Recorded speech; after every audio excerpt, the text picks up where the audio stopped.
యాంగులర్.js ఒక framework. So యాంగులర్.js ఇచ్చేసి single page applications implement చేయొచ్చు. అండ్ డైనమిక్ అప్లికేషన్ అంటే కాంప్లెక్స్ అప్లికేషన్స్ని ఈజీగా మెయింటైన్ చేయడం కోసం యాంగులర్.js చాలా యూజ్ అవుతుంది. నెక్స్ట్ మెయిన్ ఇంపార్టెంట్ ఫీచర్ ఏంటంటే HTMLని టెంప్లెట్ లాంగ్వేజ్గా యూజ్ చేసుకోవచ్చు. టెంప్లెట్ లాంగ్వేజ్గా అంటే టోటల్ వెబ్ ఫామ్ మొత్తం మనం ఇంప్లిమెంట్ చేయాల్సిన అవసరం లేదు. HTML ఫామ్ ఓన్లీ మనకి ఏ పార్ట్ అయితే కావాలో, అంటే సపోజ్ ఒక టేబుల్లో ఎంప్లాయీస్ ఇన్ఫర్మేషన్ డిస్ప్లే చేయాలనుకోండి, ఆ ఎంప్లాయీస్ ఇన్ఫర్మేషన్ టేబుల్ ఒక్కటి మాత్రమే మనం ఇంప్లిమెంట్ చేసుకోవచ్చు అనమాట. ఇంప్లిమెంట్ చేసి ఆ టేబుల్ని మెయిన్ HTML ఫామ్లో డిస్ప్లే చేసుకోవచ్చు.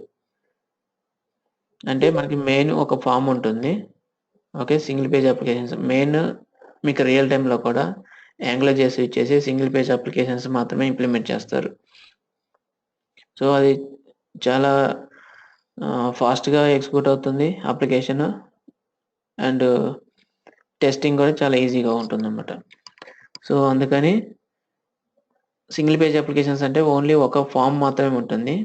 సో ఆ ఫామ్లోనే మిగతా మీకు ఇప్పుడు ఒక అప్లికేషన్ డెవలప్ చేశారనుకోండి, 20 ఫామ్స్ అలా ఉన్నట్లు, 20 ఫామ్స్ ఉంటే ఫామ్ అంటే అప్లికేషన్ ఒకటి డెవలప్ చేస్తే, సో ఆ 20 ఫామ్స్ కూడా 20 ఫామ్స్ సపరేట్ ఉండవు. ఒకటే మెయిన్ ఇండెక్స్ ఫామ్ ఉంటుంది. సో ఇండెక్స్ ఫామ్లో మనకి మెనూస్ ఉంటాయి. సో మీరు ఏ మెనూ టిక్ చేస్తే ఏ పేజ్ ఓపెన్ కావాలనేది అక్కడ యాంగులర్.js యూజ్ చేసి మీరు కోడ్ రాస్తారన్నమాట. సో ఇప్పుడు మీకు ప్రొడక్ట్స్ పేజ్ ఉందనుకోండి, suppose for example products page ఉంది. ప్రొడక్ట్స్ పేజ్ మనకి ప్రొడక్ట్స్ ఇన్ఫర్మేషన్ చూపించాలి, ప్రొడక్ట్స్ అనేది చూపించాలి. కానీ ఆ పేజ్ మొత్తానికి కూడా రీడైరెక్ట్ అవ్వదు. సో ఆ పర్టికులర్ టెంప్లెట్ అనమాట. అంటే ఇప్పుడు ఒక 20 ప్రొడక్ట్స్ ఉన్నాయనుకోండి, 20 ప్రొడక్ట్స్ ఆ పర్టికులర్ పార్ట్ మాత్రమే వచ్చి మనకి మెయిన్ ఇండెక్స్ ఫామ్లో డిస్ప్లే అవుతుంది అనమాట. సో దీన్ని మనం టెంప్లెట్ లాంగ్వేజ్ అంటారు. HTMLని టెంప్లెట్గా డిజైన్ చేస్తారు. సో ఫర్ ఎగ్జాంపుల్ ఒక మెయిన్ HTML ఫామ్ ఉంది. మనకి మెయిన్ ఫామ్ ప్రోడక్ట్ అని క్లిక్ చేయగానే ప్రోడక్ట్ మెనూ టిక్ చేయగానే ప్రోడక్ట్ మెనూ టిక్ చేయగానే మన ప్రొడక్ట్స్ ఇన్ఫర్మేషన్ చూపించాలి ఒక టేబుల్ ఫార్మాట్లో. సో మీరు టెంప్లెట్ క్రియేట్ చేస్తారు ఒకటి, టేబుల్.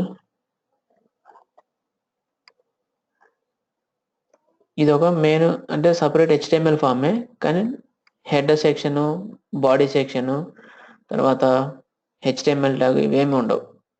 డైరెక్ట్గా HTML ఎలిమెంట్స్ యూజ్ చేసి టెంప్లెట్ని క్రియేట్ చేసుకుంటారు.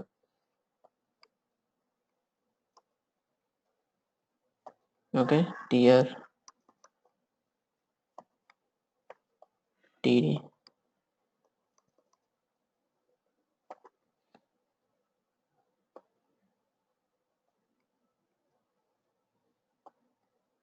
సో ఇలా ఓన్లీ HTML టేబుల్ ఒకటి మాత్రమే ఆ టెంప్లెట్లో ఉంటుంది. సో ఆ ఫామ్ వచ్చేసి మనకి ఇక్కడ డిస్ప్లే అవుతుంది అనమాట. అది single page applications. Next main important feature ఏంటంటే MVC ఫ్రేమ్వర్క్ సపోర్ట్ చేస్తుంది. Model view controller. Okay, model view controller అంటే వ్యూస్లో మనకి ఫ్రంట్ ఎండ్ ఫామ్స్ ఉంటాయి, మోడల్ ఏమో డేటాబేస్ సంబంధించి ఇంటరాక్షన్స్ ఉంటాయి, కంట్రోలర్ ఏమో mediator between view and controller. ఇప్పుడు సపోజ్ ఒక ఫామ్ కోసం మీరు రిక్వెస్ట్ చేశారు అంటే, ఒక అప్లికేషన్లో ఇప్పుడు ప్రొడక్ట్స్ పేజ్ ఉంది, ప్రొడక్ట్స్ పేజ్ మీరు టిక్ చేస్తే ఆ ప్రొడక్ట్స్ పేజ్ అంటే సర్వర్కి వెళ్ళి ఆ ఫామ్ను మీరు డిస్ప్లే చేయాలి కదా. సో డిస్ప్లే చేయడం కోసం కంట్రోలర్ అనేది ఆ రిక్వెస్ట్ తీసుకుంటుంది. బ్రౌజర్లో మీరు products.html అని కొట్టగానే ఆ రిక్వెస్ట్ని కంట్రోలర్ యాక్సెప్ట్ చేసి కంట్రోలర్ మోడల్కి ఇస్తుంది. సో మోడల్ పర్టికులర్ డేటాని డేటాబేస్ నుంచి రిట్రీవ్ చేసుకొని ఆ ప్రొడక్ట్స్ యొక్క ఇన్ఫర్మేషన్ మనకి వ్యూలో అంటే క్లయింట్ సైడ్ డిస్ప్లే చేస్తుంది. సో మనకి మెయిన్ అలా ఉంటుంది అన్నమాట ఫ్లో MVCలో. Okay, model view controller. So అది మెయిన్ ఇంపార్టెంట్, అది సపోర్ట్ చేస్తుంది.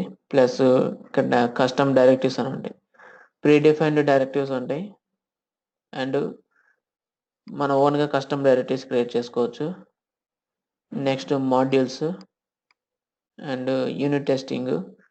సో ఇవి చాలా ఇంపార్టెంట్ ఫీచర్స్ అనమాట యాంగ్లోజేస్లో. తర్వాత ఫిల్టర్స్. ఓకే, ఫిల్టర్స్ కూడా చాలా ఇంపార్టెంట్. అంటే ఫిల్టర్స్ ఏం చేస్తారంటే,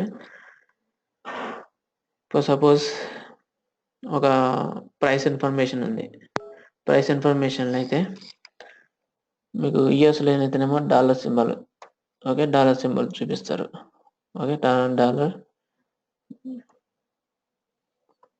100 అని చూపిస్తారు. ఇండియాలో అయితే మామూలుగా రూపీ సింబల్ వేసి, రూపీ సింబల్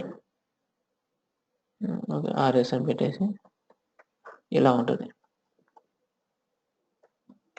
ఓకే, సో ఇలా చూపిస్తాం. అది క్లయింట్కి ఎలా చూపించాలనేది మనం కోడ్ ద్వారా డిఫైన్ చేస్తాం అన్నమాట ఫిల్టర్స్. ఓకే, అది ఫిల్టర్స్ డిఫరెంట్ టైప్స్ ఉంటాయి. కరెన్సీ ఫిల్టర్స్ అని, ఓకే, డేట్ ఫిల్టర్స్, తర్వాత అప్పర్ కేసు, లోయర్ కేస్. అంటే ఒక టెక్స్ట్ ఉంది అనుకోండి, సపోజ్ యాంగ్లోజేఎస్ అని ఒక టెక్స్ట్ ఉంది, శాంపుల్ టెక్స్ట్. ఇది డేటాబేస్ నుంచి ఫ్రంట్ ఎండ్ లో డిస్ప్లే అవ్వాలి. ఫ్రంట్ ఎండ్ లో యాజ్ ఇట్ ఈస్ గా డిస్ప్లే అవ్వకూడదు. ఓకే, క్యాప్స్ లెటర్ లో డిస్ప్లే అవ్వాలి. ఓకే, యాంగులర్ జేఎస్ అని చెప్పి క్యాప్స్ లో డిస్ప్లే అవ్వాలి. సో అలా డిస్ప్లే అవడానికి కూడా మనకి ఫిల్టర్స్ అనేది ఉంటాయన్నమాట, అప్పర్ కేసు, లోయర్ కేస్ అని. సో ఫిల్టర్స్ యూజ్ చేసి చేస్తాము. సో అవన్నీ మీకు తర్వాత క్లాసెస్లో చెప్తాను. సో మనకి మెయిన్ ఇంపార్టెంట్ ఫీచర్స్ వచ్చి ఇవన్నమాట.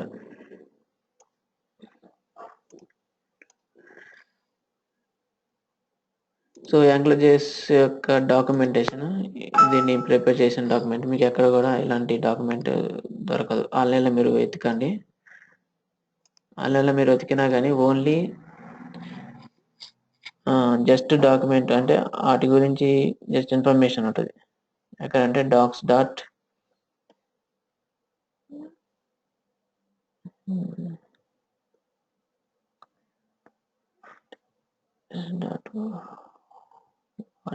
API.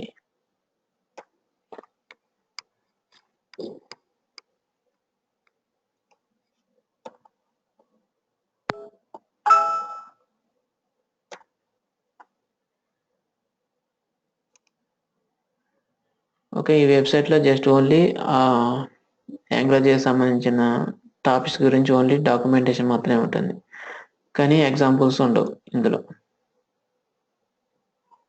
Okay, so docs.angularjs.org API.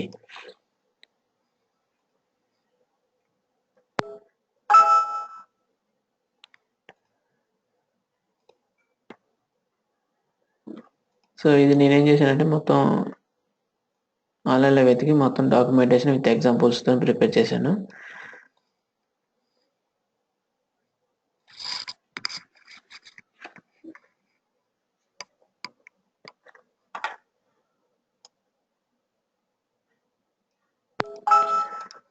Okay, ఇక్కడ AngularJS is a structural framework for dynamic web apps.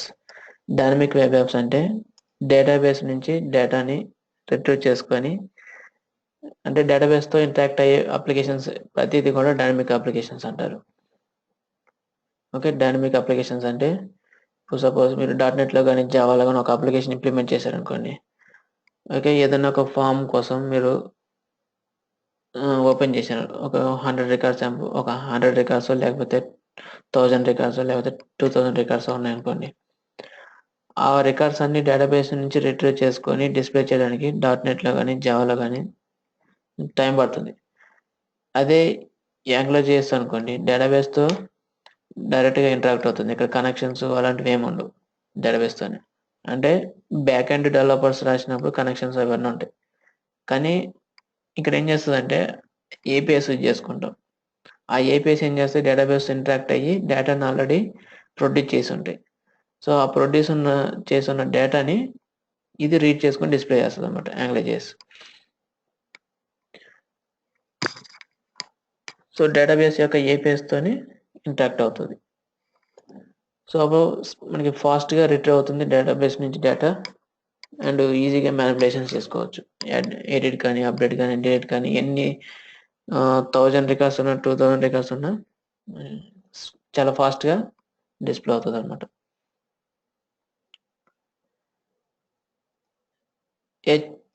It lets you use HTML as your template language, and lets you extend HTML syntax to express your applications components clearly. Okay, ఇక్కడ మీకు చెప్పాను ఒకటి. Okay, template language HTMLని okay use HTML as your template language మీకు ఇక్కడ చెప్పాను. Okay, ఒక products information table format display అవ్వాలంటే సపరేట్గా ఒక టెంప్లెట్ తీసుకొని ప్రొడక్ట్స్ అని టిక్ చేయగానే ఆ టెంప్లెట్ ఓకే సపరేట్గా ఉంటుంది. ఆ టెంప్లెట్ వచ్చి మనకి ఇక్కడ డిస్ప్లే అవుతుంది. సో అది ఆల్రెడీ ఎగ్జిక్యూట్ అయ్యి ఉంటుంది, అది జస్ట్ మనకి డిస్ప్లే చేస్తుంది అనమాట. సో మనకి చాలా ఫాస్ట్గా అప్లికేషన్ రన్ అవుతూ ఉంటుంది, పర్ఫార్మెన్స్ బాగుంటుంది. ఫీచర్స్ వచ్చేసి support MVC framework, declarative user interface and data models, custom directories, filters, DOM manipulation, services factories. Okay, ఇది కూడా చాలా important, services factories.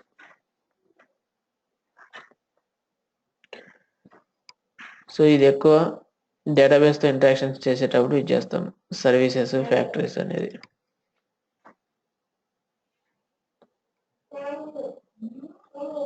Next unit testing.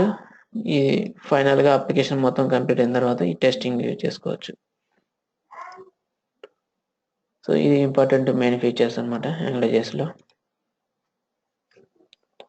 So AngularJS implement చేయడానికి కూడా ఒక లైబ్రరీ ఉంటుంది. ఓకే, పర్టికులర్ లైబ్రరీ మనకి jQuery అయితే ఎలాగ యూజ్ చేసామో, jQuery.com నుంచి ఎలా డౌన్లోడ్ చేసామో, సో అలాగే AngularJS కూడా ఒక API ఉంటుంది. ఓకే, angularjs.org అనే వెబ్సైట్ నుంచి డౌన్లోడ్ చేసుకోవాలి.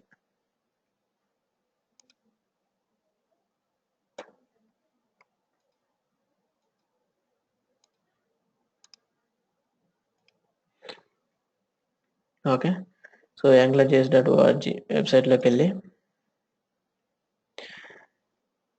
ఇక్కడ AngularJS మనకి 2 వర్షన్స్ ఉంటాయి. అంటే లేటెస్ట్గా AngularJS 2 వచ్చింది, AngularJS 1 ఇది ఓల్డ్ వర్షన్.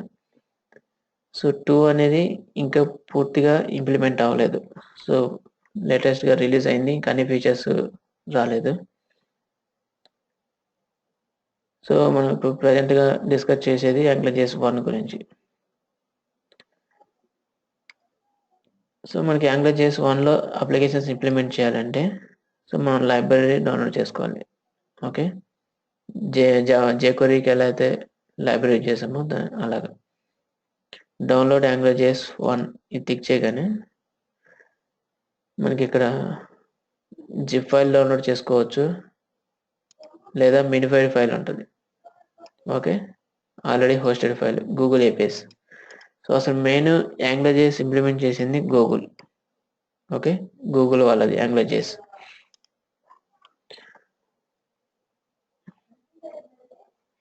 సో ఇదొక ఇంపార్టెంట్ ఫ్రేమ్వర్క్ అండ్ ప్రజెంట్ అందరూ కూడా AngularJS యూజ్ చేస్తున్నారు, AngularJS అండ్ Node.js. ఏంటంటే మనకి కంటెంట్ అప్లికేషన్స్ ఇంప్లిమెంట్ చేయడానికి చాలా ఫాస్ట్గా అండ్ పర్ఫార్మెన్స్ కూడా చాలా ఫాస్ట్గా ఉంటాయి అన్నమాట. అండ్ అప్లికేషన్ ఇంప్లిమెంట్ చేయడం కూడా చాలా ఈజీగా అవుతుంది. సో అందుకని అందరూ ఇప్పుడు AngularJSకి చేంజ్ అవుతున్నారు.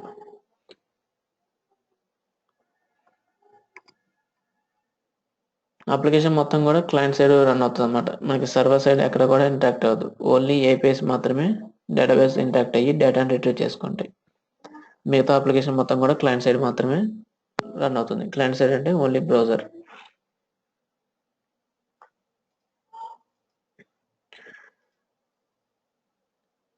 సో మీరు జిప్ ఫైల్ అయినా డౌన్లోడ్ చేసుకోవచ్చు, లేకపోతే మినిఫైడ్ ఫైల్ ఈ CDN ఫైల్ కాపీ చేసుకొని అప్లికేషన్ ఇంప్లిమెంట్ చేయొచ్చు. Okay, we can use CDN from Google APIs. Okay, we have to use script tag to call this CDN file. Next important topic వచ్చేసి module. Okay, so ఈ module అనేది ఒక container. మీరు implement చేసే ప్రతి part కూడా ఈ మాడ్యూల్తో ఇంటరాక్ట్ అయి ఉంటుంది అప్లికేషన్లో. ఇక్కడ AngularJS కంట్రోలర్స్, సర్వీసెస్, ఫిల్టర్స్ ఇవన్నీ ఉంటాయని చెప్పాను. ఓకే, కస్టమ్ డైరెక్టివ్స్, ఫిల్టర్స్ ఇవన్నీ. సో ఇవన్నీ ఎగ్జిక్యూట్ అవ్వాలంటే మాడ్యూల్ అనేది కంపల్సరీ ఉండాలి. ఇది మెయిన్ అన్నమాట. సో దీన్ని యూజ్ చేసుకొని, ఈ మాడ్యూల్ యూజ్ చేసుకొని మిగతావన్నీ ఇంప్లిమెంట్ చేస్తాం. Controllers, services, filters, directives, okay, factories ఇవన్నీ. అప్లికేషన్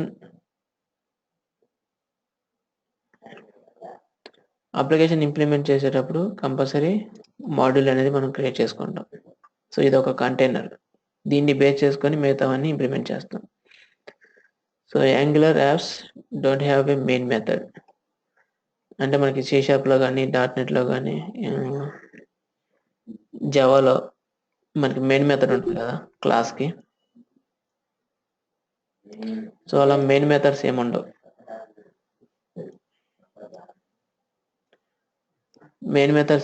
ఓన్లీ ఇక్కడ మాడ్యూల్ అనేది దీనికి మెయిన్ మెథడ్ లాగా ఎగ్జిక్యూట్ అవుతుంది. ఇది అప్లికేషన్ మొత్తాన్ని కూడా ఈ మాడ్యూల్ ద్వారానే ఎగ్జిక్యూట్ చేస్తాం. So instead modules declaratively specify how an application should be bootstrapped. Okay, so declarative process is easier to understand. అంటే ఈజీగా డిక్లేర్ చేయొచ్చు మాడ్యూల్ అనేది ఒక అప్లికేషన్కి. You can package code as reusable modules. ఈ మాడ్యూల్ని మనం రీయూజబుల్ మాడ్యూల్గా యూజ్ చేసుకోవచ్చు. అంటే వేరే అప్లికేషన్స్లో కూడా ఇంప్లిమెంట్ చేసుకోవచ్చు అనమాట. సో ఇదే సేమ్ మాడ్యూల్ని మల్టిపుల్ అప్లికేషన్స్లో యూజ్ చేసుకోవచ్చు. అంటే మనకి ఒక్కొక్క పెద్ద ప్రాజెక్ట్స్ ఉన్నాయనుకోండి, అందులో చిన్న చిన్న ప్రాజెక్ట్స్ లాగా డివైడ్ చేస్తారు, అంటే సబ్ ప్రాజెక్ట్స్ అని చెప్పి. సో అట్లా యూజ్ చేసుకునేటప్పుడు ఈ మల్టిపుల్ టైమ్స్ రీయూజ్ చేసుకోవచ్చు. So the modules can be loaded in any order. So మీరు కోడ్ ఏ ఆర్డర్లో రాసినా కానీ నో ప్రాబ్లం. జావాస్క్రిప్ట్లో ఏ స్టేట్మెంట్ అయితే ముందు రాశారో ఆ స్టేట్మెంట్ మాత్రమే ఫస్ట్ ఎగ్జిక్యూట్ అవుతుంది, తర్వాత అలా సీక్వెన్స్ ఆర్డర్లో ఎగ్జిక్యూట్ అవుతుంది జావాస్క్రిప్ట్లో అయితే. కానీ ఇక్కడ AngularJSలో మీరు కోడ్ ఏ ఆర్డర్లో రాసినా కానీ మీరు ఎగ్జిక్యూట్ చేయాలనుకున్న బ్లాక్ మాత్రమే, ఆ ఫంక్షన్ మాత్రమే ఎగ్జిక్యూట్ చేసుకోవచ్చు ఇక్కడ.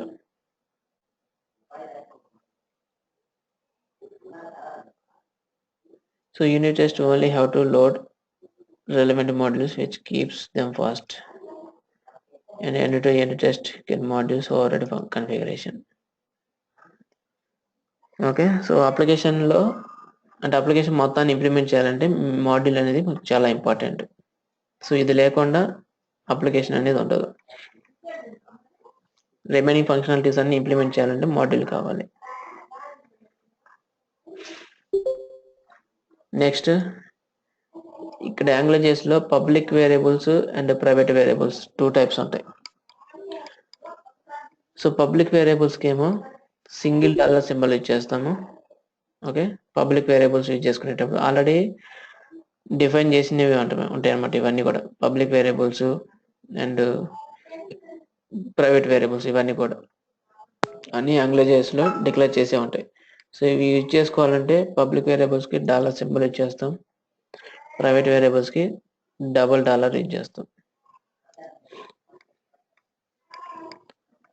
సో నెక్స్ట్ ఈ మాడ్యూల్ అనేది మెయిన్ ఇంపార్టెంట్ థింగ్ అయిపోయిన తర్వాత, సో అప్లికేషన్గా మాడ్యూల్ క్రియేట్ చేసాం అంటే అప్లికేషన్ రన్ అవ్వాలంటే మాడ్యూల్ ఉండాలి.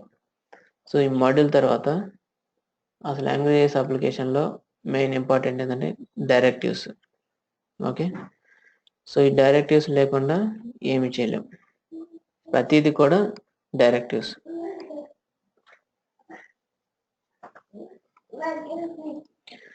AngularJS directives are extend HTML attributes.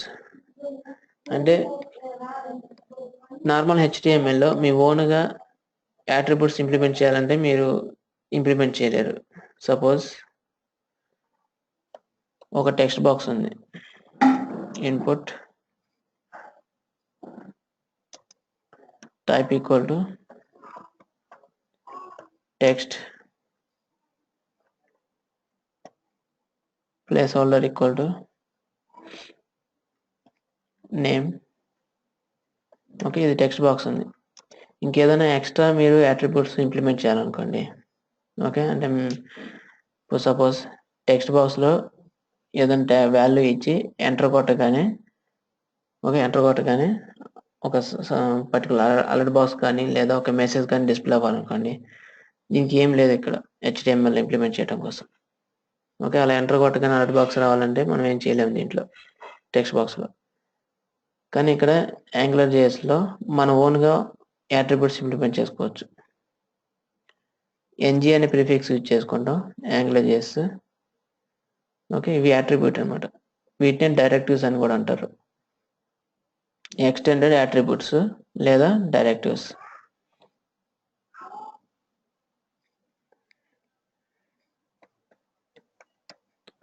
Okay, my click. So ఇలా మీకు ఒక అట్రిబ్యూట్ కావాలి, నెక్స్ట్ మీ ఫంక్షన్ కాల్ ఎగ్జిక్యూట్ అవ్వాలి. ఇక్కడ ఇది AngularJSలో కస్టమ్ డైరెక్టివ్స్ ఇచ్చేసి ఇంప్లిమెంట్ చేసుకుంటాం. సో ఇలా మన ఓన్గా ఎలిమెంట్స్ ఇంప్లిమెంట్ చేసుకోవచ్చు అండ్ అట్రిబ్యూట్స్ ఇంప్లిమెంట్ చేసుకోవచ్చు. Okay, extended HTML attributes with the prefix ng. Okay, ng use చేసి మనం అట్రిబ్యూట్స్ కానీ ఓకే ఎలిమెంట్స్ కానీ ఇంప్లిమెంట్ చేస్తాం. సో ఇక్కడ ప్రీడిఫైన్డ్ డైరెక్టివ్స్ ఉంటాయి. సో వీటిని డైరెక్టివ్స్ అనొచ్చు, ఎక్స్టెండెడ్ అట్రిబ్యూట్స్ అనొచ్చు.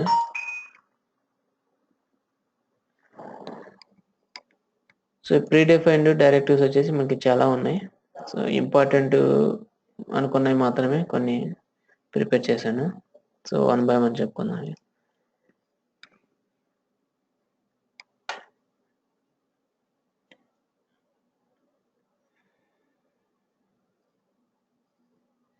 సో AngularJS అప్లికేషన్ ఇంప్లిమెంట్ చేయాలంటే డైరెక్టివ్స్ కూడా main role.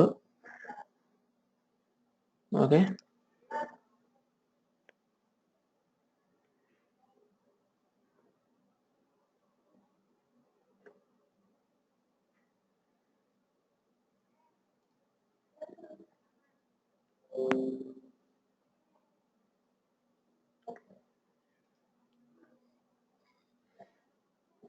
Okay AngularJS directives చాలా ఇంపార్టెంట్.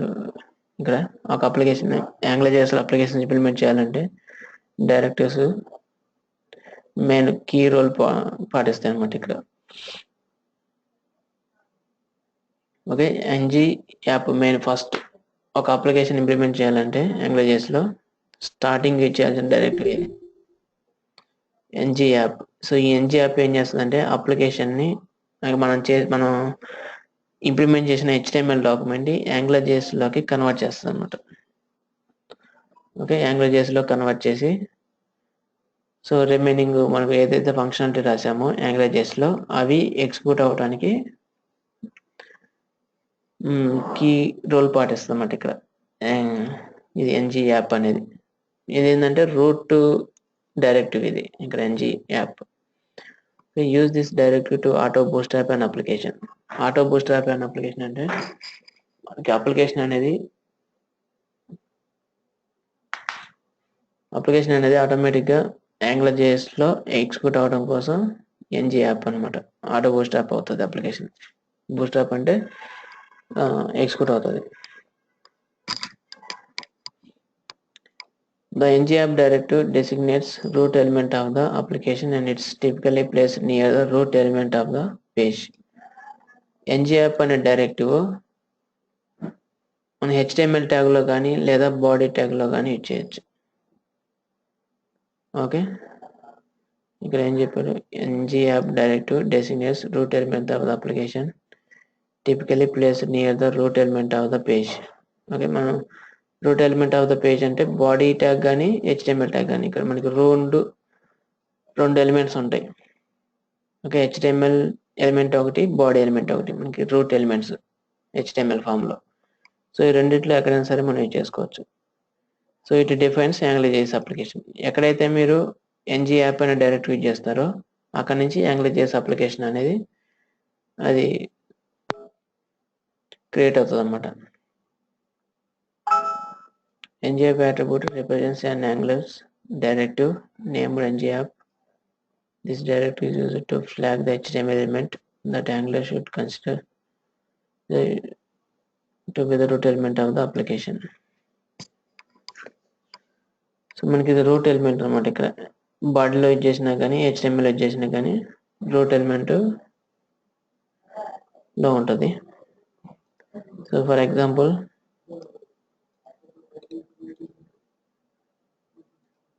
ఒక అప్లికేషన్ ఇంప్లిమెంట్ చేయాలనుకోండి, ఒక sample direct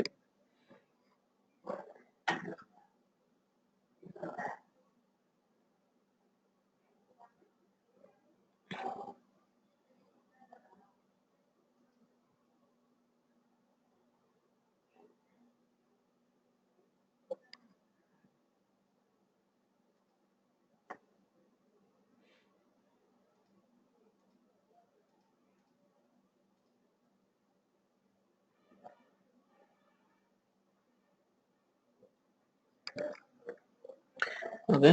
so sample form ఒకటి యాడ్ చేద్దాం ఇక్కడ, HTML ఫామ్.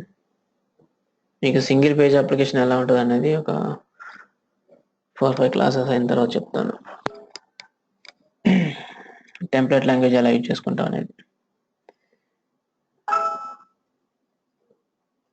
శాంపుల్ ఫామ్ కన్నా ng app, okay, ng app .html form. So ఈ HTML ఫామ్ని యాంగ్లర్.js అప్లికేషన్లోకి కన్వర్ట్ చేయాలి. అంటే యాంగ్లర్.js అప్లికేషన్లోకి చేంజ్ అవ్వాలంటే, యాంగ్లర్.js అప్లికేషన్ క్రియేట్ చేయాలంటే HTML ట్యాగ్లో కానీ బాడీ ట్యాగ్లో కానీ ng యాప్ అనే డైరెక్టివ్ ఇచ్చేయాలి. ng app. Okay. So ng app అని డైరెక్టివ్ ఇచ్చేస్తే ఇది యాంగ్లర్.js అప్లికేషన్ లాగా కన్వర్ట్ అవుతుంది.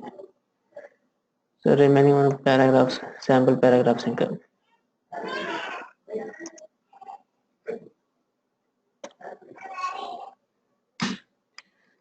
ఓకే. అండ్ నెక్స్ట్ మనం ఏం చేయాలి, యాంగ్లర్.js అప్లికేషన్ యొక్క ఈ సీరియల్ ఫైల్ కాపీ చేసుకోవాలి. ఎప్పుడైనా సరే JS ఫైల్స్ బాడీ ట్యాగ్లో లాస్ట్లో కాల్ చేసుకోవాలి. ఓకే. అప్లికేషన్ పర్ఫార్మెన్స్ చాలా ఫాస్ట్గా ఉంటుంది.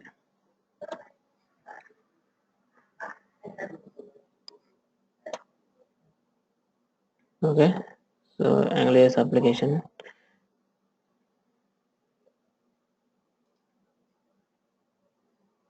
సో ఇప్పుడు రన్ చేసాం అనుకోండి. ఓకే, ఓన్లీ డైరెక్టివ్ తీసుకున్నాం ng యాప్ అని, దీన్ని రన్ చేస్తే నార్మల్ HTML ఫామ్ లాగానే ఎక్స్పోర్ట్ అవుతుంది. సో ఇక్కడ మనకి ఏమి డిఫరెన్స్ కనిపించదు. ఓకే. రిమైనింగ్ నెక్స్ట్ మనం 1 by 1 డైరెక్టివ్ ఇంప్లిమెంట్ చేసుకుంటూ వెళ్తుంటే మీకు తెలుస్తుంది. ఇక్కడ చూడండి, HTML ట్యాగ్లో ng యాప్ అనేది ఉంది, class equal to ng scope అనేది. సో ng స్కోప్ ఏంటంటే, మనం ఈ HTML ఫామ్లో డైరెక్టివ్స్ ఉంటాయి, తర్వాత స్కోప్ వేరియబుల్స్ ఉంటాయి, ఫంక్షన్స్ కాల్ చేస్తాం, జావాస్క్రిప్ట్ ఫంక్షన్స్. సో ఇవన్నీ కూడా మనకి జావాస్క్రిప్ట్ ఫైల్స్లో, అంటే యాంగ్లర్.jsలో మనం రిమైనింగ్ ఫంక్షనాలిటీ రాస్తాం. సో ఫంక్షనాలిటీస్ అన్నీ ఎగ్జిక్యూట్ అవ్వాలంటే ఈ స్కోప్ అనేది కంపల్సరీ కావాలి.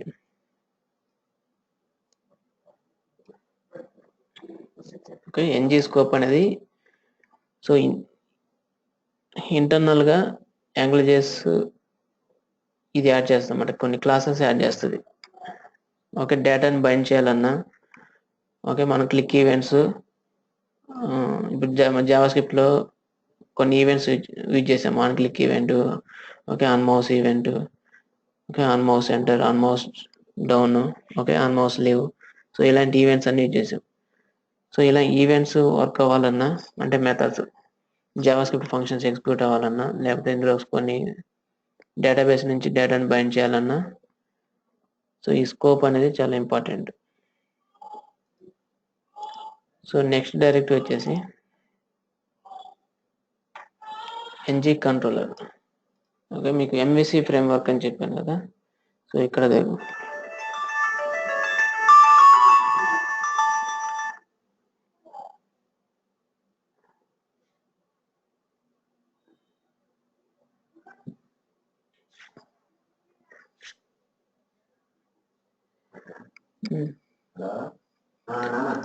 Hello, NG controller. So next directory వచ్చేసి ఎన్జీ కంట్రోలర్. ఈ ఎన్జీ కంట్రోలర్ ఏం చేస్తుందంటే మనకి మోడల్కి అండ్ వ్యూకి మీడియేటర్గా వర్క్ అవుతుందని చెప్పాను. ఇప్పుడు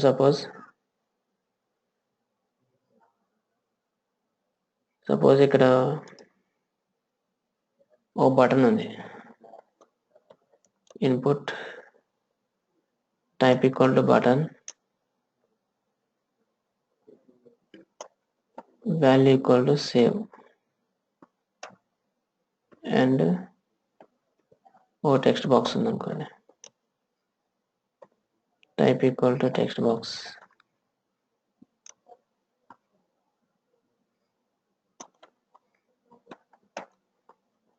ఓకే, సో మీరు ఏం చేస్తారంటే ఒక అప్లికేషన్ ఒక ఫామ్ ఇంప్లిమెంట్ చేసిన తర్వాత రిజిస్ట్రేషన్ ఫామ్ ఫీల్డ్స్ అన్ని ఎంటర్ చేస్తారు. First name, last name, mobile, email అలా ఎంటర్ చేసి సేవ్ బటన్ టిక్ చేయగానే ఈ సేవ్ బటన్ వెళ్ళి డేటాబేస్కి సంబంధించిన ఫైల్తో ఇంటరాక్ట్ అవ్వాలి. సో అలా ఫైల్తో ఇంటరాక్ట్ అవ్వాలంటే ఇక్కడ AngularJS-లో మనం డైరెక్ట్గా డేటాబేస్తో ఇంటరాక్ట్ అవ్వం, ఏపీఎస్ ఉంటాయి. సో ఏపీఎస్ ద్వారా డేటాబేస్తో ఇంటరాక్ట్ అవుతాం. సో ఇలా దీనికి క్లిక్ ఈవెంట్స్ ఉంటాయి బటన్కి. So button click event execute అవ్వాలంటే అంటే జావాస్క్రిప్ట్ ఫైల్లో ఉన్న ఫంక్షన్ కాల్ అవ్వాలంటే ఇక్కడ కంట్రోలర్ ఉంటుంది, అంటే ఇమీడియటర్ అనమాట. ఈ ఈవెంట్ని డేటాబేస్తో ఇంటరాక్ట్ చేసి వర్కౌట్ చేయాలంటే మీడియేటర్ కంట్రోలర్ అనేది. NG controller directive attach and controller class to the view. Okay, attach a controller class to the view అంటే ఈ బటన్ ఈ బటన్ అనేది మనకి వ్యూ అనమాట. సో ఈ HTML ఫామ్ మొత్తం కూడా వ్యూ అంటే మనకి ఈ ఫామ్లో మనకి ఇక్కడ బ్రౌజర్లో కనిపించేదంతా వ్యూ. ఓకే, మోడల్ వ్యూ కంట్రోలర్లో ఇదంతా వ్యూ, బ్రౌజర్లో కనిపించేదంతా వ్యూ. అండ్ కంట్రోలర్ అనేది మనం ఇక్కడ ఒక బటన్ టిక్ చేసినప్పుడు ఈ ఫంక్షన్ ఎగ్జిక్యూట్ అయ్యి ఎక్కడ డేటాబేస్లో ఏ టేబుల్లో అయితే ఇంటరాక్ట్ అవ్వాలో ఆ పర్టికులర్ దానికి ఫంక్షన్ కాల్ చేసేదాన్ని కంట్రోలర్ అనమాట. కంట్రోలర్ దాంతో ఇంటరాక్ట్ అవుతుంది. సో ఇది రిసీవ్ చేసుకుంటుంది ఫస్ట్ ఈ ఈవెంట్ని కంట్రోలర్ చేసుకొని డేటాబేస్లో ఫంక్షన్తో కాల్ ఎగ్జిక్యూట్ చేసి డేటా ఇన్సర్ట్ చేస్తుంది. NG control directive defines the application controller. Controller is a JavaScript object. ఇదంతా అందులే. ఓకే, కంట్రోలర్ని ఎక్కడ డిఫైన్ చేస్తామంటే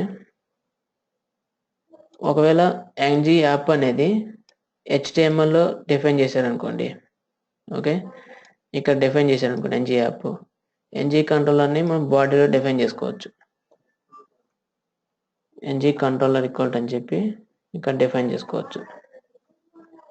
ఓకే, లేదా ఎన్జీ యాప్ని మీరు ఇక్కడ డిఫైన్ చేశారనుకోండి బాడీ ట్యాగ్లో, బాడీ ట్యాగ్లో డిఫైన్ చేస్తే ఇక్కడ అప్లికేషన్ మొత్తానికి ఒక డివ్ ట్యాగ్ తీసుకొని డివ్ ట్యాగ్లో ఎన్జీ కంట్రోలర్ తీసుకొని ఓకే ఎక్కడ వరకు అయితే మనకి ఎలిమెంట్స్ ఉన్నాయో అక్కడ వరకు పెట్టేస్తాం. ఓకే, ఇక్కడ ఎన్జీ కంట్రోలర్ ఉంటుంది, బాడీ ట్యాగ్లో ఎన్జీ యాప్ ఉంటుంది. ఎలాగైనా డిఫైన్ చేసుకోవచ్చు, కానీ HTML అయినా సరే డిఫైన్ చేసుకోవచ్చు. మీకు మ్యాక్సిమం రియల్ టైంలో అప్లికేషన్స్ ఎలా ఉంటాయంటే ఇక్కడ HTML లోనే డిఫైన్ చేస్తారు.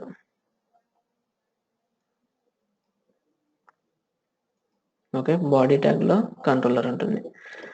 సో అప్పుడు ఏమవుతుందంటే అప్లికేషన్ మొత్తం కూడా ఒక కంట్రోలర్ మీదనే వర్క్ అవుతుంది. ఇది మొత్తం ఒక అప్లికేషన్ అవుతుంది. సో అప్లికేషన్లో ఇదంతా ఒక సింగిల్ కంట్రోలర్. ఈ సింగిల్ కంట్రోలర్ ద్వారానే మిగతా అప్లికేషన్ మొత్తం కూడా ఎగ్జిక్యూట్ అవుతుంది అన్నమాట. మల్టిపుల్ కంట్రోలర్స్ కావాలంటే మనం డిఫైన్ చేసుకోవచ్చు ఇక్కడ. ఓకే, మల్టిపుల్ కంట్రోలర్స్ డిఫైన్ చేసుకోవచ్చు. దీనికి డిఫరెంట్ నేమ్స్ ఉంటాయి అన్నమాట. ఇది వచ్చేసి కంట్రోల్ 1 అనుకోండి.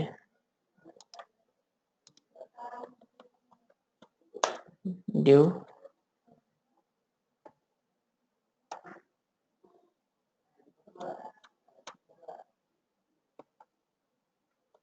ng controller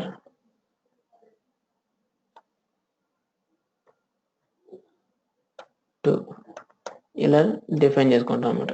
ఇదొక కంట్రోలర్, ఇదొక కంట్రోలర్ ఉంటుంది. సపరేట్ కంట్రోలర్స్ అయినా డిఫైన్ చేసుకోవచ్చు. అంటే ఒక పార్ట్కి ఒక కంట్రోలర్ చొప్పున మనం క్రియేట్ చేసుకోవచ్చు అన్నమాట.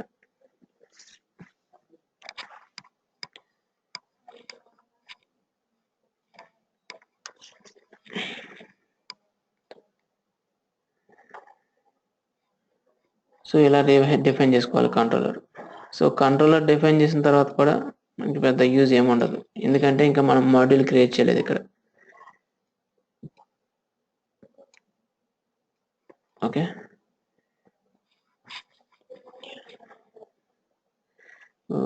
రన్ చేసాం అనుకోండి, ఇక్కడ మనకి పేరు తేడా కనిపించదు. ఒక టెక్స్ట్ బాక్స్ ఉంటుంది, పారాగ్రాఫ్, బటన్. ఇన్స్పెక్ట్ ఎలిమెంట్లోకి వెళ్తే HTML ng యాప్ ఉంది. బాడీలో div tag కి ng control equal to class equal to ng scope. ప్రతి డైరెక్టివ్ కూడా అబ్జర్వ్ చేయండి, ng యాప్, ng కంట్రోలర్. ప్రతి డైరెక్టివ్ కూడా class equal to ng scope అనేది ఇంటర్నల్గా యాంగ్లేస్ అప్లికేషన్ ఎగ్జిక్యూట్ అప్లై చేస్తుంది. సో ఎందుకు చేస్తుందంటే మనం బ్యాక్ ఎండ్ కోడ్ రాసుకుంటాం కదా. బ్యాక్ ఎండ్ కోడ్ అంటే మనకి మీరు వేరే ఫంక్షనాలిటీస్ ఉంటాయి కదా, జావాస్క్రిప్ట్ ఫంక్షనాలిటీస్. ఆ ఫంక్షనాలిటీస్లో ఈవెంట్స్ అంటే జావాస్క్రిప్ట్ ఫంక్షన్స్ ఎగ్జిక్యూట్ చేయాలన్నా, ఓకే, వేరియబుల్స్ బైండ్ చేయాలన్నా ఈ స్కోప్ అనేది కావాలి. సో దానికోసం అంటే సపరేట్గా ప్రతి కంట్రోలర్కి, ప్రతి డైరెక్టరీకి ఒక స్కోపు యాడ్ అవుతుంది అన్నమాట. డిఫరెంట్ స్కోప్స్ ఉంటాయి.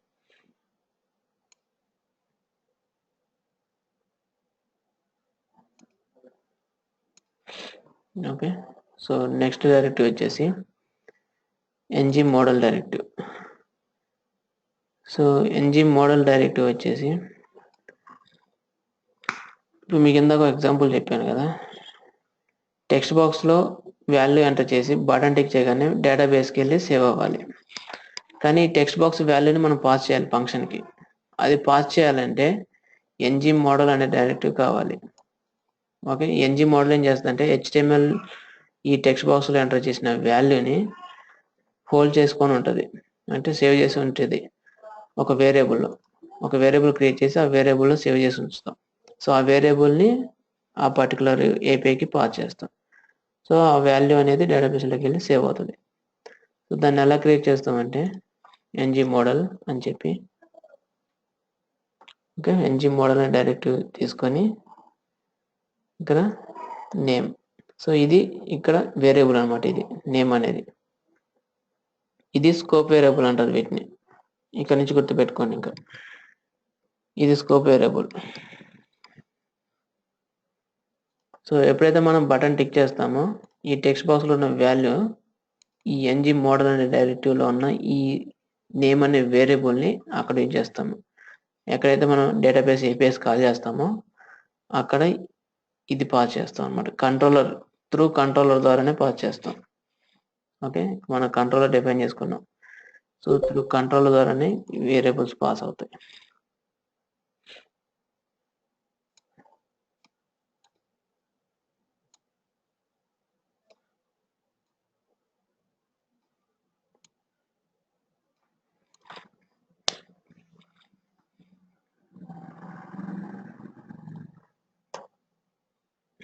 ఓకే, ఇక్కడ చూడండి టెక్స్ట్ బాక్స్కి ng model equal to name, class equal to ng pristine untouched ng valid. Okay, 3 క్లాసులు యాడ్ అయినాయి ఇక్కడ. ఈ 3 క్లాసులు ఏంటంటే ఇందులో ఎంటర్ చేసిన టెక్స్ట్ అనేది మనం హోల్డ్ చేసుకొని ఉండడం కోసం ఈ 3 ఇంటర్నల్గా యాడ్ అవుతాయి అన్నమాట.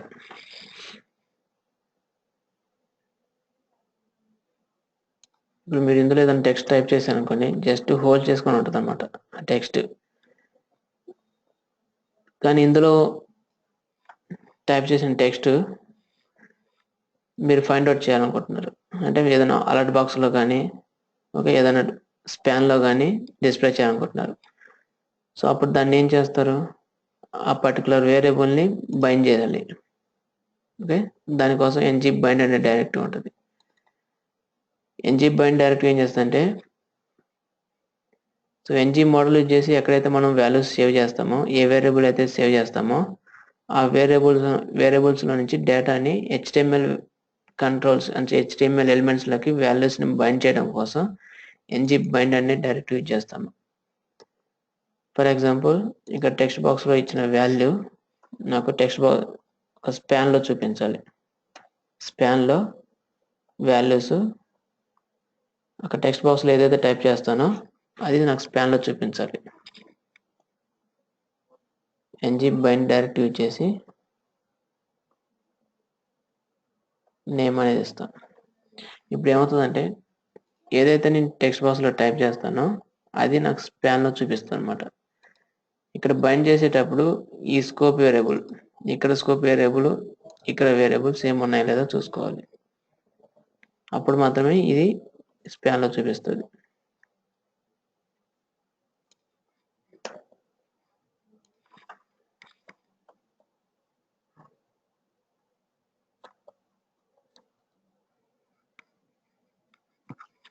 ఓకే, యాంగ్లో చేసి మనం టైప్ చేస్తుంటేనే అక్కడ రావాలి. ఎందుకు రాలేదంటే మనం ఇక్కడ కంట్రోలర్ డిఫైన్ చేసాం కదా, ng కంట్రోలర్ డిఫైన్ చేసాం కానీ దీన్ని ఇంప్లిమెంట్ చేయలేదు. సో మనం ఇంకా ఇంప్లిమెంట్ చేయలేదు కాబట్టి ప్రజెంట్గా దీని అవసరం లేదు. సో ఓన్లీ ng యాప్ చాలు.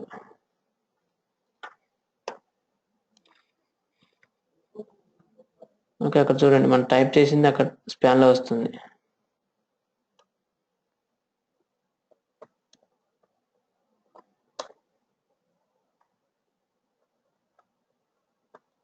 ఓకే, సో ఏమవుతుందంటే అక్కడ ng మోడల్ అనే డైరెక్టివ్ మన టెక్స్ట్ బాక్స్లో ఏదైతే వాల్యూ టెక్స్ట్ టైప్ చేసామో దాన్ని హోల్డ్ చేసుకొని ఉంచుకొని ఓకే స్పాన్లో బైండ్ చేస్తుంది అన్నమాట.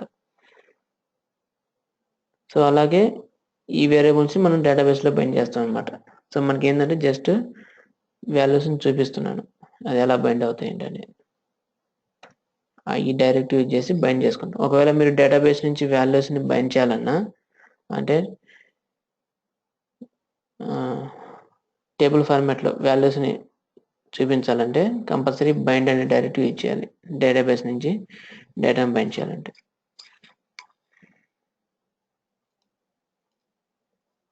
నెక్స్ట్ ఇప్పుడు సపోజ్ టెక్స్ట్ బాక్స్లోకి ఈ బటన్ టిక్ చేసినప్పుడు ఒక వాల్యూ వచ్చి బైండ్ అవ్వాలి ఇక్కడికి. ఓకే, ఈ టెక్స్ట్ బాక్స్లో బటన్ టిక్ చేసినప్పుడు వాల్యూ వచ్చి బైండ్ అవ్వాలి అంటే ఏదైనా ఒక టెక్స్ట్ బైండ్ అవ్వాలి. సో ఇప్పుడు ప్రజెంట్గా మనకి స్పాన్ లేదు ఇక్కడ, ఇంకా రిమూవ్ చేస్తున్నాను. బటన్ టిక్ చేసినప్పుడు మాత్రమే టెక్స్ట్ బాక్స్లో వాల్యూ వచ్చి డిస్ప్లే అవ్వాలి. సో దానికి ఏం చేస్తామంటే ఇప్పుడు ఖచ్చితంగా కంట్రోలర్ కావాలి. ఓకే, డివ్లో కానీ బాడీ నేమ్ పెట్టుకోవచ్చు. నెక్స్ట్ రిమైనింగ్ మనం ఫంక్షనాలిటీ రాసుకోవాలి. ఇక్కడ స్క్రిప్ట్, ఇక్కడ మెయిన్ ఇంపార్టెంట్ థింగ్ ఒకటి చెప్పాను మాడ్యూల్స్ అని. Okay, module. సో అప్లికేషన్ని మనం అప్లికేషన్లో కంట్రోలర్స్ సర్వీసెస్ ఇవన్నీ ఇంప్లిమెంట్ చేయాలంటే మాడ్యూల్ ఉండాలి కంపల్సరీ. సో ఈ మాడ్యూల్ లేకుండా మనం రిమైనింగ్ ఫంక్షనాలిటీస్ మనం ఏమి కూడా ఇంప్లిమెంట్ చేయలేం. సో అప్పుడు ఏం చేయాలంటే ఒక అప్లికేషన్కి కంపల్సరీ ఒక మాడ్యూల్ అనేది ఉండాలి. My app equal to angular dot module. ఇక్కడ ఏం చేయాలంటే అప్లికేషన్కి మాడ్యూల్ క్రియేట్ చేస్తున్నాం కాబట్టి కంపల్సరీ ఇక్కడ అప్లికేషన్ నేమ్ ఇవ్వాలి. ఓకే, పైన ఎన్జీ యాప్ అని డిక్లేర్ చేసాం కదా, అక్కడ my app my sample app అనే ఒక అప్లికేషన్ నేమ్ ఇచ్చాం. ఓకే, AngularJSకి అప్లికేషన్ నేమ్ ఇది. సో ఈ అప్లికేషన్ నేమ్ని ఇక్కడ మాడ్యూల్ క్రియేట్ చేసేటప్పుడు ఇవ్వాలి. And comma square brackets. ఈ స్క్వేర్ బ్రాకెట్స్ ఎందుకు యూజ్ చేస్తామంటే థర్డ్ పార్టీ మాడ్యూల్స్ యూజ్ చేస్తున్నప్పుడు థర్డ్ పార్టీ మాడ్యూల్స్ నేమ్స్ ఇక్కడ కాల్ చేస్తాం అనమాట. ఇక్కడ అంటే మీకు ఇక్కడ AngularJSలోనే రూటింగ్ అని, ఫిల్టర్స్ అని, తర్వాత UI సపోర్టెడ్ లైబ్రరీస్ సపరేట్ ఉంటాయి. సో వాటి యొక్క మాడ్యూల్స్ని కాల్ చేయాలంటే అంటే అవి కూడా మనకి ఇక్కడ అప్లికేషన్లో ఇంక్లూడ్ అవ్వాలంటే వాటికి సపరేట్ మాడ్యూల్స్ ఉంటాయి. ఆ మాడ్యూల్స్ని ఇక్కడ స్క్వేర్ బ్రాకెట్స్లో కాల్ చేస్తాం. సో ఇప్పుడు మనకి ఇక్కడ అవసరం లేదు కాబట్టి చెప్పలేదు. 2-3 క్లాసెస్ అయిన తర్వాత మీకు థర్డ్ పార్టీ లైబ్రరీ యూజ్ చేస్తాం. ఎక్కడంటే రూటింగ్ దగ్గర. సో మనకు రూటింగ్ ఇంప్లిమెంట్ చేసేటప్పుడు compulsory third party library use చేయాలి, ఇది ఒకటి కాకుండా. సో ఇది అప్లికేషన్కి మాడ్యూల్ ఇంప్లిమెంట్ చేయాలి. The declarative process is easier to understand. Okay, ఈ లైన్ అప్లికేషన్కి మాడ్యూల్ మీరు ఎక్కడైనా సరే రియల్ టైంలోనైనా సరే ఇలాగే క్రియేట్ చేయాలి అప్లికేషన్కి మాడ్యూల్. తర్వాత అది క్రియేట్ చేసిన తర్వాత ఇంకా మిగతావి అంటే కంట్రోలర్స్ కానీ సర్వీసెస్ కానీ మిగతావన్నీ ఇంప్లిమెంట్ చేస్తాం. మై యాప్ డాట్ ఇప్పుడు కంట్రోలర్ మనం ఇంప్లిమెంట్ చేయాలి. కంట్రోలర్ ఇంప్లిమెంట్ చేయాలంటే కంట్రోలర్ కూడా ఒక సపరేట్ నేమ్ ఉండాలి. Okay, my controller. Next my controller comma function. ఇక్కడ ఫంక్షన్లో స్కోప్ వేరియబుల్ అనేది ఉంటుంది. Okay, dollar symbol scope.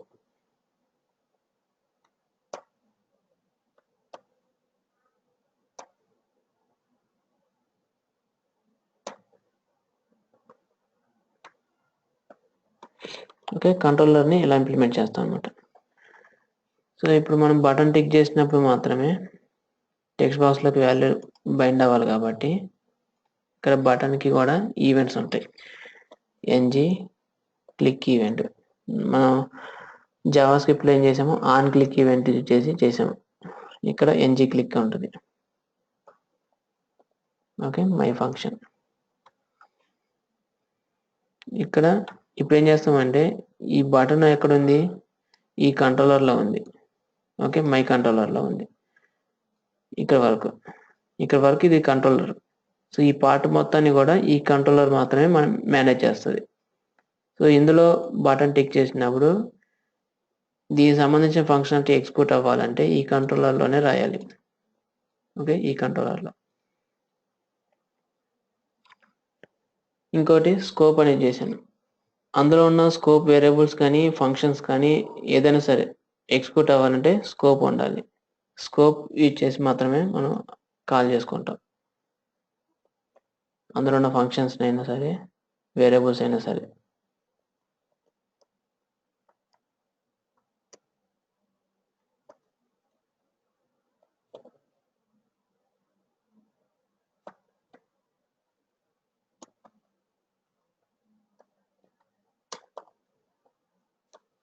Okay, application model create చేసాం, కంట్రోలర్ ఇంప్లిమెంట్ చేసాం. ఇక్కడేమో జస్ట్ డిఫైన్ చేసాం కంట్రోలర్, ఇక్కడేమో ఇంప్లిమెంట్ చేసాం. సో ఇంప్లిమెంట్ చేశాక బటన్ టిక్ చేయాలి, అంటే బటన్ క్లిక్ ఈవెంట్ వర్క్ అవ్వాలి, ప్లస్ టెక్స్ట్ బాక్స్లోకి వాల్యూ అసైన్ అవ్వాలి. అసైన్ అవ్వాలంటే స్కోప్ డాట్ మై ఫంక్షన్ తీసుకున్నాం.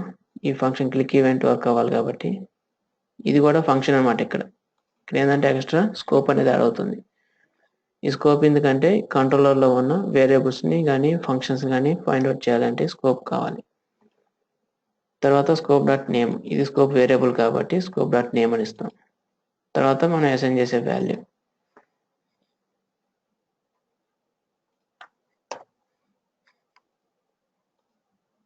ఓకే, సో బటన్ టిక్ చేయగానే యాంగులర్ చేసే ఎగ్జాంపుల్ వచ్చింది చూడండి. ఓకే, ఇలా వర్క్ అవుతాయి అన్నమాట. సో ఇంకా రిమైనింగ్ అన్నీ కూడా కంపల్సరీ ఇలా క్రియేట్ చేసుకోవాలి. ఇలా క్రియేట్ చేసుకొని అప్లికేషన్ మిగతా కంట్రోలర్స్ కానీ మిగతా డైరెక్టివ్స్ అన్నీ కూడా ఇంప్లిమెంట్ చేస్తాం.